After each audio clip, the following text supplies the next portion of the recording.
Hello friends, welcome back to my YouTube channel Himachal GK from Pong wetland. दोस्तों, इस video में हम इंडिया जीके के प्रश्न डिस्कस करेंगे। बट वीडियो शुरू करने से पहले मेरे चैनल को सब्सक्राइब और बेल आइकन का बटन है उसे जरूर प्रेस कर लें। और इंडिया जीके की प्रीवियस वीडियो देखने के लिए आप डिस्क्रिप्शन बॉक्स में प्लेलिस्ट का लिंक फॉलो कर सकते हैं। तो चलिए शुरू करते हैं। पहला प्रश्न है हमारे पास 31। विच of the following is not a Indus valley site? निम्नलिखित में से कौन सा सिंधु घाटी स्थल नहीं है? तो दोस्तों, मैंगलोर जो है वो सिंधु घाटी स्थल नहीं है। तो 31 का डी जो है वो राइट ऑप्शन हो जाएगा। 32 है, which is the Upaveda of Samaveda? Samaveda का उपवेद कौन सा है? तो दोस्तों, सामवेद का जो उपवेद है वो है गंधर्व वेद। ठीक है, तो ए जो है वो राइट ऑप्शन है 32 का।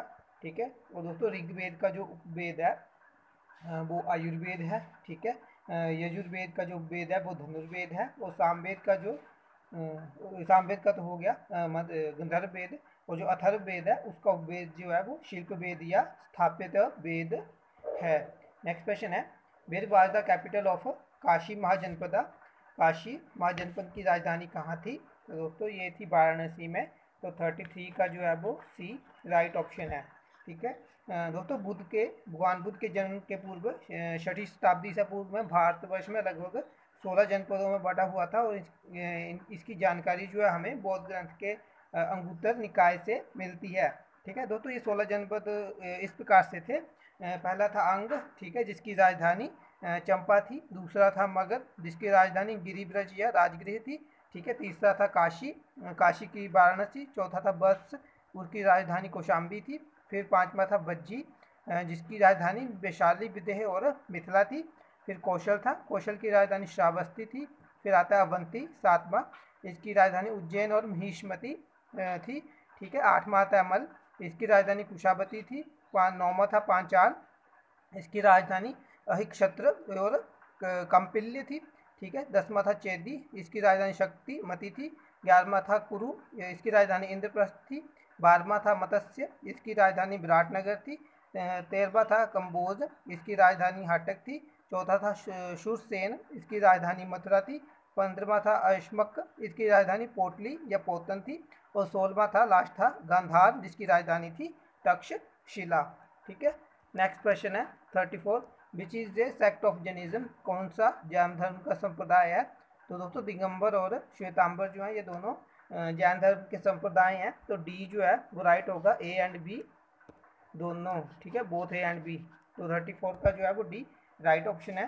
ठीक है दोस्तों, लगभग 300 ईसा पूर्व में मगध में 12 वर्षों के भीषण अकाल पड़ा, जिसके कारण जैन धर्मगुरु भद्रबाहु अपने शिष्यों सहित जो है कर्नाटक चले गए। किंतु कुछ अनुयायी जो थे वो जैन धर्मगुरु सथुलभद्र के साथ जो थे मगध में ही रुक गए। भद्रबाहु के वापस लौटने पर मगध के साधुओं से उनका जो है गहरा मतभेद हो गया, जिसके परिणाम स्वरूप जैन धर्म जो था, जैन मत जो थे वो श्वेतांबर एवं दिगंबर नामक दो संप्रदायों में बंट गया। तूलभद्र के शिष्य श्वेतांबर यानी जो कि श्वेत वस्त्र धारण करने वाले थे, और भद्रबाहु के शिष्य दिगंबर यानी कि नगर रहने वाले वो कहलाए। ठीक है, नेक्स्ट क्वेश्चन है 35। अर्थशास्त्र वाज रिटन बाय? अर्थशास्त्र किसने लिखा था? तो दोस्तों, ये लिखी थी कौटिल्य ने। तो डी जो है वो 35 का राइट ऑप्शन है। ठीक है दोस्तों, कौटिल्य को जो है विष्णुगुप्त और ज़्यादातर जो है चाणक्य के नाम से भी जाना जाता है। ये चंद्रगुप्त मौर्य का प्रधानमंत्री था, जिसने कि इसे घनानंद को हराने में चंद्रगुप्त मौर्य की जो है उसने मदद की थी। दोस्तों, इसके द्वारा लिखित पुस्तक जो है अर्थशास्त्र, जिसका संबंध जो है वो राजनीति से है। 36 है, which was the greatest modern ruler? कौन महानतम मौर्य शासक था? तो दोस्तों, ऑप्शन सी अशोक। ठीक है, अशोक जो था वो मौर्य वंश का महान शासक था। ये मौर्य वंश के संस्थापक चंद्रगुप्त मौर्य का पोता था। उनके अशोक के पिता का नाम बिंदुसार था। 37 है, who was the founder of पाला डेंसिटी? पाल वंश का संस्थापक कौन था? तो दोस्तों, वो थे option D Gopal.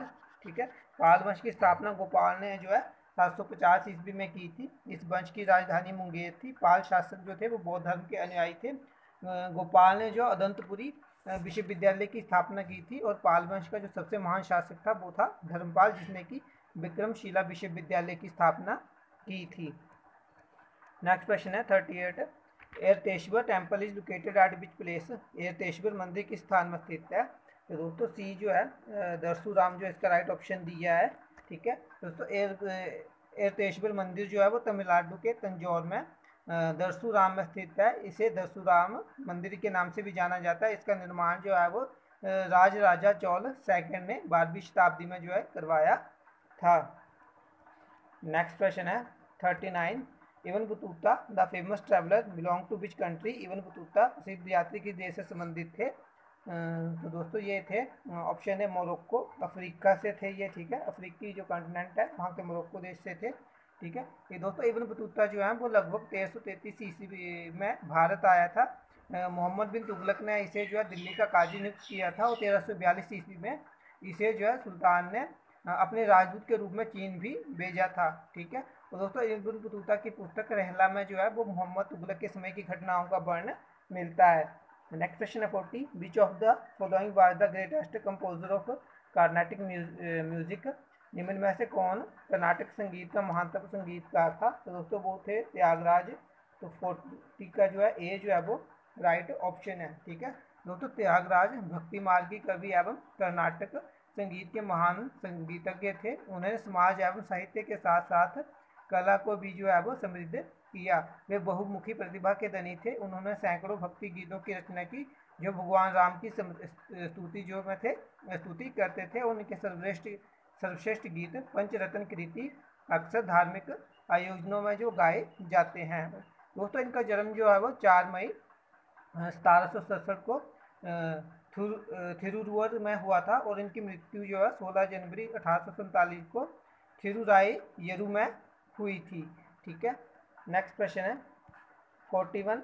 Who was the last Mughal emperor?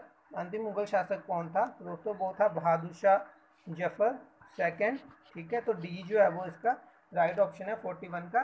दोस्तों बहादुर शाह जफर सेकंड जो थे वो अंतिम मुगल सम्राट थे। 1857 की क्रांति में भाग लेने के कारण अंग्रेजों द्वारा बहादुर शाह जफर को बंदी बना दिया गया और इसे रंगून भेज दिया गया था, ठीक है। और दोस्तों लाल किला स्थित जो हीरा महल है उसका निर्माण जो बहादुर शाह जफर ने करवाया था और मशहूर शायर मिर्जा गालिब जो थे वो बहादुर शाह जफर के समय में ही दिल्ली में रहते थे।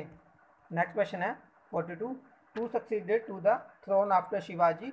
शिवाजी के बाद सिंहासन पर कौन बैठा था? तो दोस्तों शिवाजी के बाद संभाजी वो सिंहासन पर बैठे थे। तो 42 का ए जो है वो राइट ऑप्शन है, ठीक है दोस्तों। संभाजी ने जो है उज्जैन के हिंदी एवं संस्कृत के प्रकांड विद्वान कवि कलश को अपना जो सलाहकार नियुक्त किया।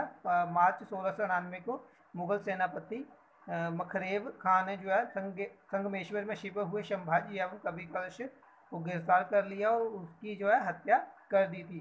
दोस्तों संभाजी के बाद 1699 में जो राजा राम थे उनको जो है नए छत्रपति के रूप में राज्याभिषेक किया गया था।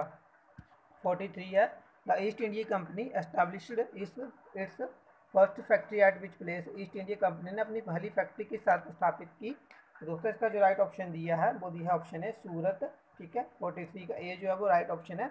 44 है ब्रह्मो समाज founded by which of the following? ब्रह्म समाज की स्थापना निम्न में से किसने की? दोस्तों ब्रह्म समाज की स्थापना जो है वो राजा राम मोहन राय ने 1828 में की थी। तो 44 का जो सी है वो राइट ऑप्शन है। 45 है Pandava Nritya is a folk dance of which Indian state? Pandav Nritya किस भारतीय राज्य का लोक नृत्य है? तो दोस्तों आंसर की के अकॉर्डिंग इसका जो राइट ऑप्शन दिया है वो दिया है उत्तराखंड। तो 45 का ए जो है वो राइट है। 46 है which planet has fastest revolution in our solar system? हमारे सौर मंडल में सबसे तेज घूमने वाला ग्रह कौन सा है? तो दोस्तों वो है बुध ग्रह, ठीक है। ये बुध ग्रह जो है वो सूर्य के एक चक्कर पूरा करने में 88 दिन का समय लेता है जो कि सबसे कम है, ठीक है। 47 है equal day and night is on which date in both hemisphere? दोनों गोलार्ध में किस तिथि को समान दिन और रात होते हैं? तो दोस्तों इसका जो राइट ऑप्शन है वो होगा 21 मार्च और 23 सितंबर, ठीक है। तो ए और सी जो है ये दोनों राइट है। तो डी जो है वो राइट ऑप्शन होगा 47 का। 48 है Atlas mountain range is located at which place of the following region? Atlas पर्वतमाला निम्न में से किस क्षेत्र में स्थित है? तो दोस्तों ये है उत्तर पश्चिमी अफ्रीका में। तो सी जो है वो राइट ऑप्शन है 48 का, ठीक है। नेक्स्ट क्वेश्चन है 49। Which of the following is not present in the earth's atmosphere, निम्न में से कौन सा पृथ्वी के वायुमंडल में उपस्थित नहीं है। तो दोस्तों क्लोरीन जो है वो पृथ्वी के वायुमंडल में उपस्थित नहीं है, तो 49 का डी जो है वो सही है। ठीक है, नेक्स्ट क्वेश्चन है 50, Chinook local wind blows in which region, Chinook स्थानीय पवनें किस क्षेत्र में बहती हैं। तो दोस्तों 50 का जो राइट ऑप्शन है वो ऑप्शन है यूएसए एंड कनाडा। ठीक है, तो ये यूएसए और कनाडा में जो गर्म और शुष्क हवा जो है चिनूक वो बहती है। नेक्स्ट क्वेश्चन है 51, which ocean is named after a country, किस महासागर का नाम किसी देश के नाम पर रखा गया है। तो दोस्तों इंडियन ओशियन है, जो कि ऑप्शन में नहीं दिया है, तो डी जो है वो नन ऑफ दिस इसका राइट ऑप्शन होगा 51 का। ठीक है, नेक्स्ट क्वेश्चन है 52 और लास्ट प्रश्न है इस वीडियो का, विच of the following is the cold ocean current, निम्न में से कौन सी ठंडी समुद्री धारा है। तो दोस्तों 52 का ए जो है लेब्राडोर करंट जो है वो ठंडी समुद्री धारा है, तो 52 का ए जो है वो राइट ऑप्शन है। ठीक है, तो दोस्तों ये थे आज के प्रश्न। आई होप आपको वीडियो अच्छी लगे। अगर आपको वीडियो अच्छी लगती है तो इसे लाइक करें, शेयर करें और मेरे चैनल को सब्सक्राइब कर लें। नेक्स्ट वीडियो में मिलेंगे, तब तक के लिए गुड बाय, जय हिंद, जय भारत, जय हिमाचल।